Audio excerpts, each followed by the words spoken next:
السلام علیکم ورحمت الله وبرکاتہ. زم تاسو ورور ولی الله یو ځل بیا پښتو ټک یوټیوب چینل له طرف نه تاسو په خدمت کې حاضر یم. قدرمنو باندې ویډیو کې به تاسو ته راوښیم چې څنګه کولی شئ تاسو چې د خپل یو موبایل نه بل موبایل ته ډیټا په یو کلیک سره ټرانسفر کړئ. مطلب که تاسو چېرته موبایل نوی واخلئ، موبایل چینج کړئ، نو که تاسو کتلی وي په زاپ یا په شیرټ یا په وای فای ډایرکټ چې تاسو فایل لیږئ، یو خو د هغې سایز خرابېږي، بله خبره ده د هغه ټایم هم ډېر زیات اخلي.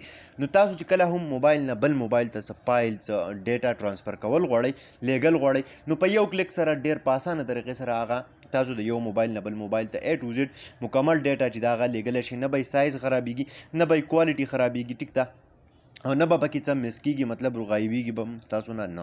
نو قدرمنو ویډیو تر اخره وګورئ، ویډیو سکپ کوئ ما، خو د دې نه مخکې ستاسو لوکیشن درخواست کوم که تر اوسه پورې تاسو زموږ پښتو ټک یوټیوب چینل نه یې سبسکرایب کړی، دا سبسکرایب کوئ، خوا کې د غنټۍ نشان هم کلیک کوئ چې زمونږ نوي ویډیوز تاسو ته په وخت باندې دررسي. نو ملګرو دې لپاره به تاسو ته دغه اپلیکیشن ضرورت وي، هم د دغه اپلیکیشن لینک چې دی موږ تاسو ته د یوټیوب چینل په ډسکرپشن کې راکړی دی. کله چې تاسو هغه اپلیکیشن خپل موبایل ته انسټال کړئ، د اپلیکیشن تاسو کولاو کړئ، نو تاسو ته به داسې شیان یو انټرفیس راشي. دلته به تاسو نه 2-3 پرمیشن یې غواړي، ټیک ده، تاسو به دغه پرمیشن چې دی ته با پرمیشن تاسو ورکئ. کله چې دی له دغه پرمیشن تاسو ورکئ، نو دلته کې لاندې تاسو له راکړی دی دیس از اولډ فون، دا به تاسو کنیکټ کوئ څنګه په بل موبایل کې به هم دغه اپلیکیشن کم چې تاسو خپل په موبایل کې انسټال کړی دی، په هغه موبایل کې به دغه اپلیکیشن تاسو انسټال کړئ.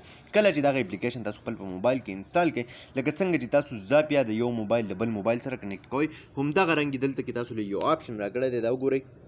دلته کې به تاسو ته ښکاري چې څه آپشن دی، دا کوم کیو آر کوډ چې دی تاسو به صرف په هغه بل موبایل کې دا کوډ چې دی دا به تاسو سکین کړئ.